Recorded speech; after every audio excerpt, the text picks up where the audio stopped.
So once again, good morning to all the students of Pride India Central School and all the students worldwide. I am Engineer Kumar Harshvardhan and I will be taking the class on behalf of Pride India Central School, Rajdham, Mahenskut District, Khagaria. So you should be proud to be a Pride Indian.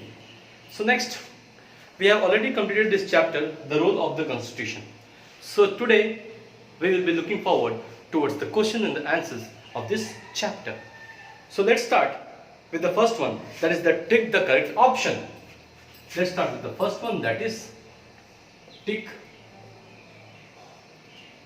the correct option. मतलब जो सही है उनमें आप क्या करें, टिक लगाएं, है ना, tick the correct option. So the first question, this is part A. First question, which of the following is known as the fundamental law of the land? इनमें से किसको fundamental law of the land कहा जाता है? Number 1 is the traffic law, number B is the penal code, number C is the constitution of a country, and number D is the police law. So the answer will be constitution of the country. Constitution of the country. The answer will be constitution of the country. Next, in which year was the Dowry Prohibition Act passed? किस साल में dowry prohibition act मतलब दहेज की प्रथा को हटाने का लॉ पास हुआ था? तो पहला है 1966, 1961, 1972 and 1999. So the answer is 1961. तीसरा, who committed sati in Rajasthan in 1987? 1987 ईस्वी में राजस्थान में किसने अपने आप को अपने पति के जलते शव में जला लिया था? ऑप्शंस आर रूप रानी, Ritu Kanwar, Roop Kanwar and Mahamaya Devi. The answer is Roop Kanwar.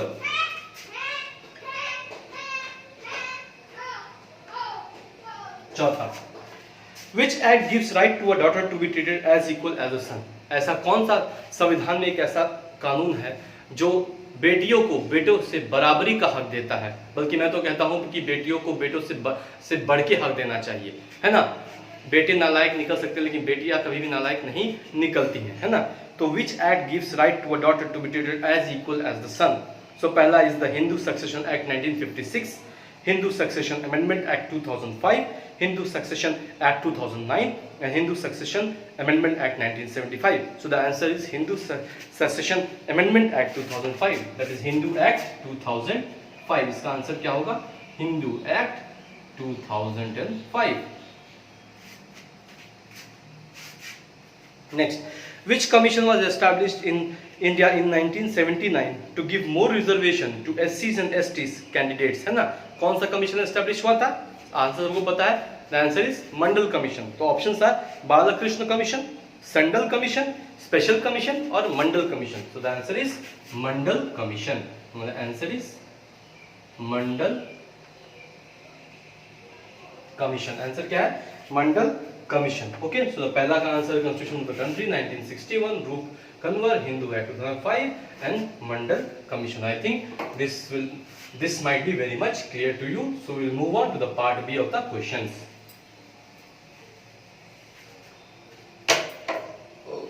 Sorry. So the answer is fill in the blanks.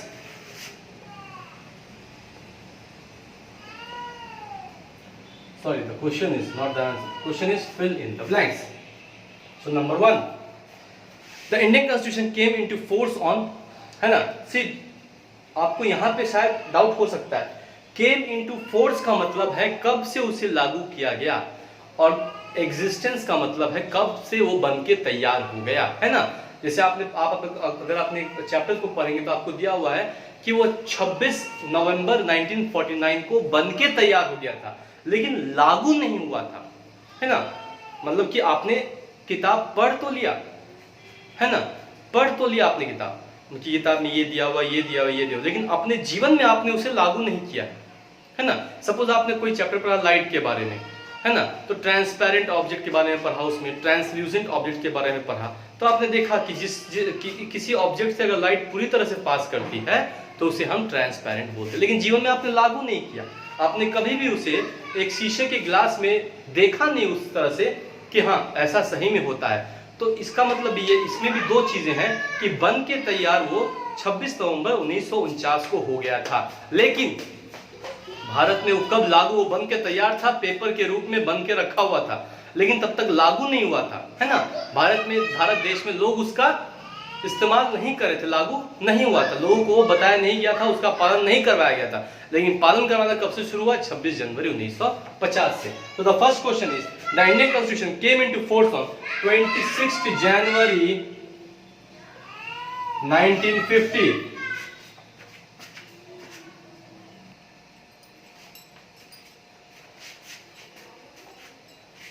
In which year was the Dowry Prohibition Act passed? किस साल में डाउरी प्रोहिबिशन एक्ट रूल जो है पास हुआ था? 1966. Sorry, this has already been discussed. I am sorry. So we were in the fill in the blanks. The Indian Constitution came into force on 26 January 1950. The dash is the ultimate source of the law. क्या है? The Constitution. The Constitution is the ultimate source of the law. The Constitution is the ultimate source of the law. Constitution is a law of the land है जहाँ से सब कुछ आता है। तीसरा, dash are needed to maintain order in the society. क्या? Laws are needed, है ना, कानून जरूरत होती है, नहीं तो बहुत सारे मनचले लोग होते हैं जो मानने को तैयार नहीं होते, तो उन्हें क्या होते हैं? डंडे की जरूरत पड़ती है, तो उसके लिए क्या है? कानून है, कानून। Laws are needed to maintain order in the society. Dash is a practice of exchanging gift during marriage. मतलब मैरिज में आजकल लोग बोलते हैं ना कि बेटी को दहेज नहीं दे रहे हैं, गिफ्ट दे रहे हैं, तो क्या है? डाउरी इज द प्रैक्टिस, है ना,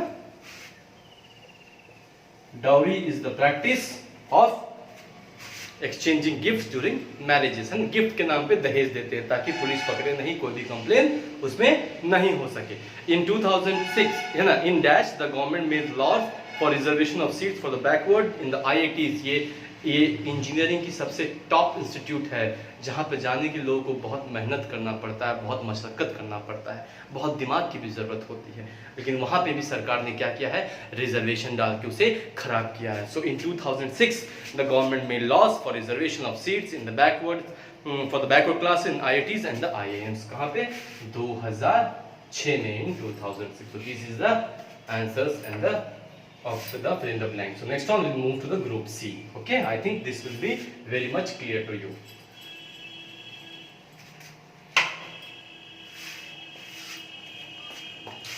Answer the following questions in one or two words. So just in one or two line you have to answer these questions. सिर्फ एक या दो लाइन में आपको आंसर करना है। Who was the chief architect of the Indian Constitution? Indian Constitution किसने गढ़ा था? बहुत ही फेमस है वो, है ना, BR अम्बेडकर साहब ने जो है इंडियन कॉन्स्टिट्यूशन को गढ़ा था, बनाया था। काफ़ी सारे देशों से अच्छी अच्छी चीज़ों को लिया गया है और उस सबको संक्रमित करके एक साथ, मतलब एक साथ करके, है ना। मेरी हिंदी उतनी अच्छी नहीं, माफ़ कीजिएगा, मैं कुछ ऐसा कुछ दूसरा शब्द बोल जाऊँ जो उसके बदले में हो, है ना। क्योंकि I have studied always in Kerala, मैंने हमेशा से केरला में पढ़ाई की है, जहाँ पे लिटरेसी जो है 100%, ऑलमोस्ट 99, मोर देन 95% लिटरेसी वहाँ पे रही है। तो वहाँ पे हिंदी अमूमन हिंदी को उतना तवज्जो नहीं दिया जाता है ना, तो वहाँ पे हिंदी हमने कम ही पढ़ी, इसलिए माफ़ कीजिएगा मैं हिंदी में कुछ शब्दों का जो है उच्चारण या कुछ शब्दों को गलत बोल जाऊँ, तो ठीक है। तो who was the chief architect of the Indian constitution? तो पहला है BR अम्बेडकर।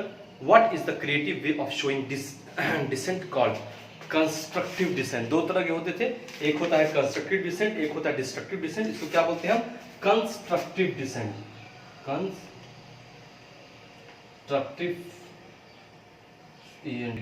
कंस्ट्रक्टिव डिसेंट, ठीक है।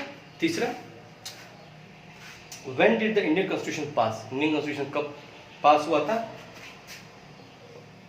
26 नवंबर 1949 को पास हो गया था, लेकिन लागू कब हुआ था देश में? 26 जनवरी 1950 को। When did the Hindu succession act came into force? Hindu succession act कब आया था? 2005 में आया था। हिंदू सक्सेशन एक्ट कब आया था? 2005 में आया था, ठीक है। तो ये हो गया पार्ट सी का आपको, BR Ambedkar, constructive dissent, 26 November 1949 and 2005। So next one we'll move on to the fourth one, D, that is answer the following question briefly। मतलब आपको छोटे शब्दों में 2-3 लाइनों में इसका आंसर दे देना है। तो पहला सवाल क्या है? What do you understand by constitution? पहला सवाल है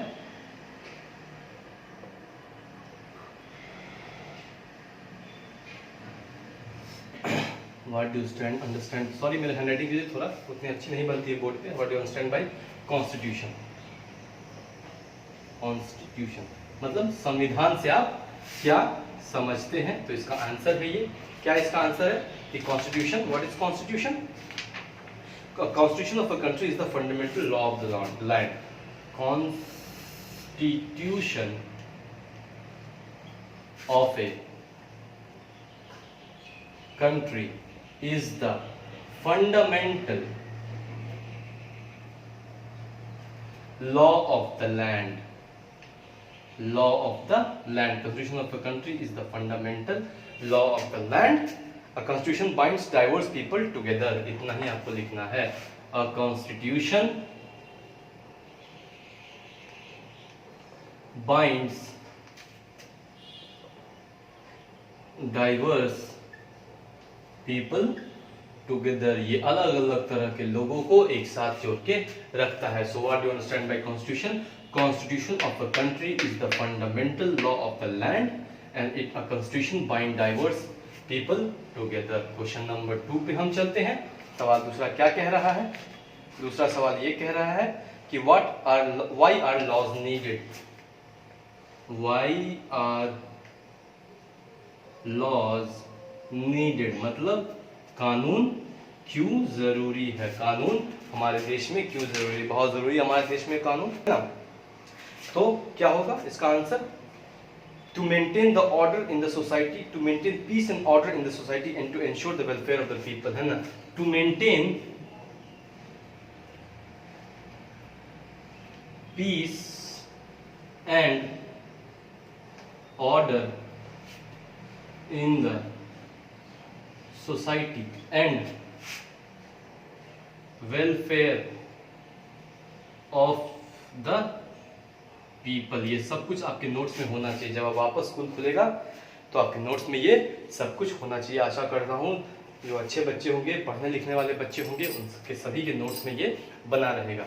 सो व्हाई आर लॉज नीडेड, कानून किस लिए जरूरी है, कानून इसलिए जरूरी है to maintain peace and order in the society, है ना। सोसाइटी में शांति बनाए रखें, सब कुछ सुचारू रूप से रहे, पीस मतलब शांति बनाए रखें, ऑर्डर मतलब सुचारू रूप से चले इन the society and welfare of the people, लोगों का डेवलपमेंट होता रहे, इसलिए हमें लॉ जरूरी है। Next question is what is meant by rule of the law, है ना। रूल ऑफ द लॉ से आप क्या समझते हैं, what is meant by rule of the law, ये भी यहां दिया हुआ है कि all this is enough to give rise to conflicting on to maintain the order in the society to ensure, so this means that no one is above the law, anyone who breaks the law will be punished accordingly, मतलब no one is above the law, no one is above the law मतलब कानून से ऊपर कोई भी नहीं है, चाहे वो देश के प्रधानमंत्री ही क्यों ना हो, आपके कस्बे के कलेक्टर ही क्यों ना हो, या फिर एक गरीब इंसान या फिर एक गरीब फार्मर ही क्यों ना हो, कोई भी लॉ से ऊपर नहीं है। So no one is above the law, है ना। तो इसका आंसर है no one is above the law and those breaking the law will be punished, है ना। And those, point number B लिख सकते हैं, those breaking the law will be punished, जो लॉ तोड़ते हैं उनको पनिशमेंट भी होनी चाहिए, है ना, बिल्कुल ही होना चाहिए। चलिए नेक्स्ट देखते हैं सवाल, where did the Dandi march end, where did the Dandi march end, कहां खत्म हुआ था, इट स्टार्टेड फ्रॉम साबरमती आश्रम, साबरमती के संत तूने कर दिया कमाल, so started from the Sabarmati Ashram and ended at Dandi village, कहाँ हुआ था ये खत्म, डांडी विलेज में ही ये खत्म हुआ था। नेक्स्ट क्वेश्चन है when was the Mandal commission formed, है ना, when was the Mandal commission formed, when was the Mandal commission formed, Mandal commission कब बना था, है ना, when was the Mandal commission form, तो कब बना था, in the year I think 1979 है ना, 1979 में मंडल कमीशन बना था। और ये क्या क्या इन्होंने क्या क्या था इस कमीशन ने, reservations for the backward classes, schedule caste, schedule tribes और ओबीसी को भी, अदर बैकवर्ड कास्ट को भी इन्होंने रिजर्वेशन दिया था। ठीक है, so this completes our part D. Will move on to the part E now. Okay, I think things might be very much clear to you.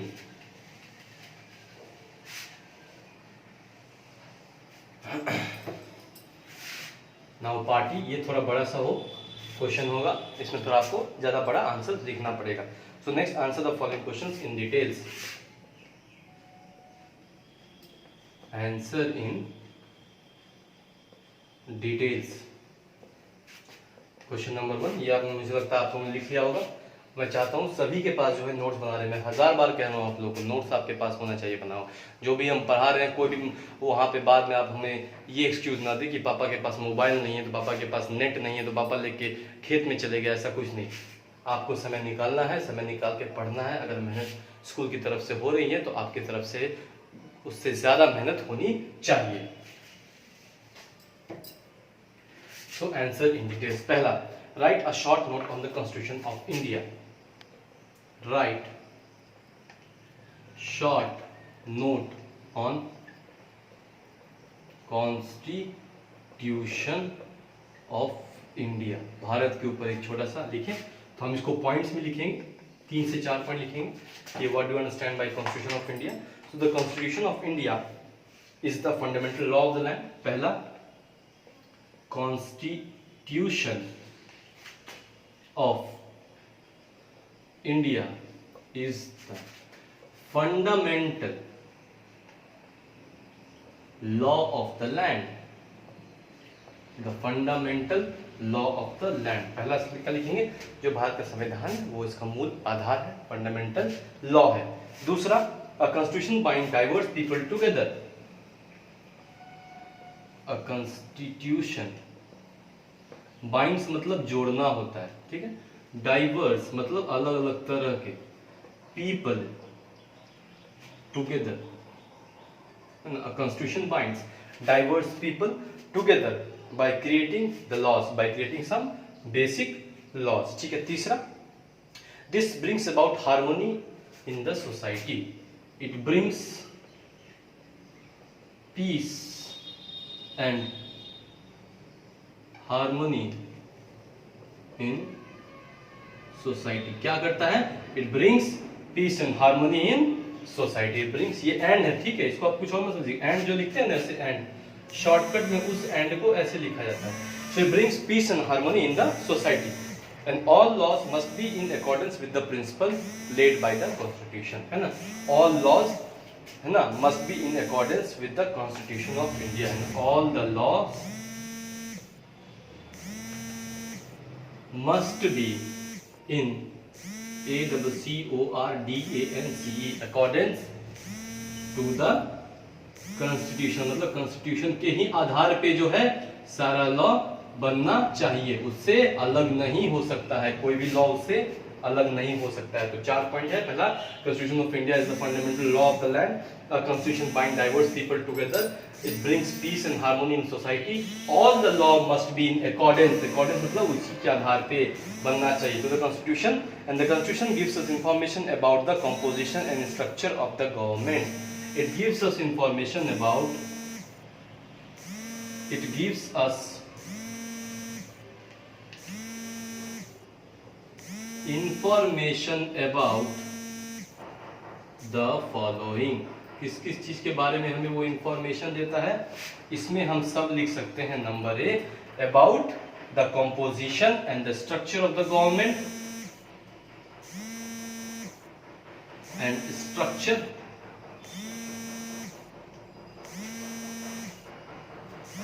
of government, मैं short लिख दिया हूँ GOV, government. It gives about the composition and the structure of the government. दूसरा, its power and functions,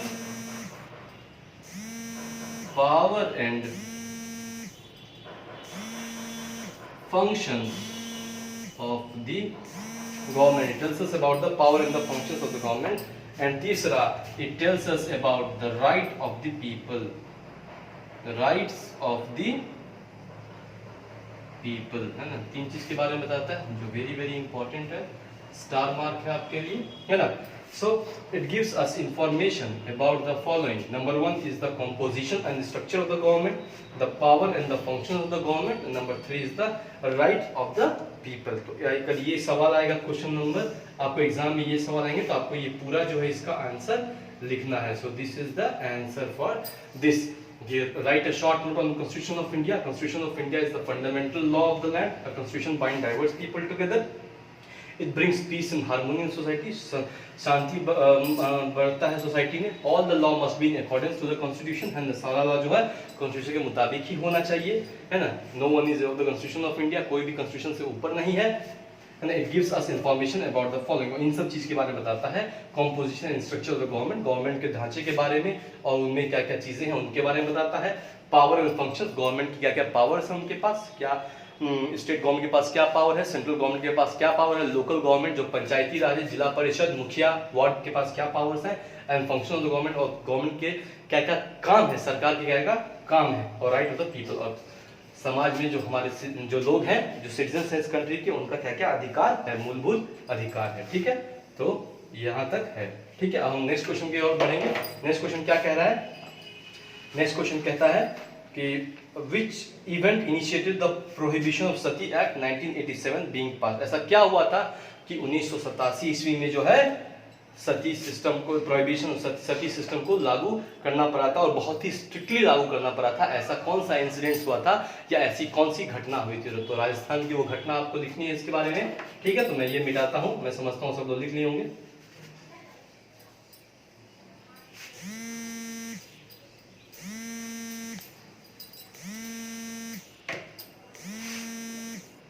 question number 2 का answer है. Question number 2 है Which event initiated the prohibition of Sati Act 1987 being passed? ऐसा क्या हुआ था 1987 में जो कि ये इसको पास करना पड़ा? तो इसका आंसर है The law was passed in 1987 when Rup Kanwar committed sati at Deola in Rajasthan. है, इसका आंसर क्या होगा? This law was passed in 1987 when Rup Kanwar committed मतलब